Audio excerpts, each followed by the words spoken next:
If you're not into cold soups or even eating raw ingredients, this one might change your mind. The perfect summer soup. Also, it only takes 10 minutes to prep, but is better suited as a meal prep option due to its overnight success from simply chilling. Today's recipe is from Spain and it's my take on gazpacho with a bonus recipe for air fried or oven baked croutons. Probably the easiest recipe you can make next to a smoothie. But there is a few key details I'd like you to keep in mind as you're bringing it together. The equipment you need is a blender. A food processor also works for a more chunkier version. Tomatoes are the base of the dish, so no good tomatoes, no good soup. So as you're getting your tomatoes together for a batch, it might be a good idea to give one or two of them a bite. Just a small one, just to make sure the flavors aren't off. As Everything else that's going into the blender is really only to enhance the flavors here. My preference, Roma tomatoes. They are a little sweet with a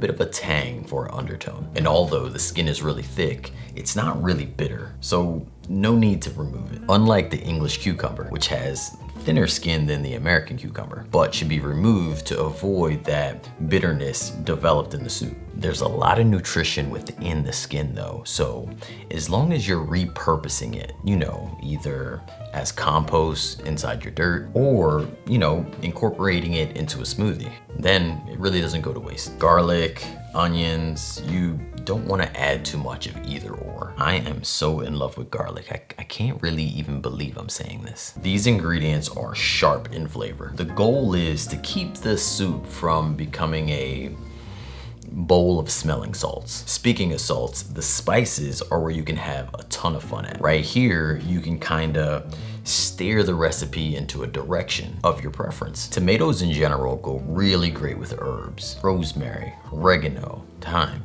tarragon. Hold on.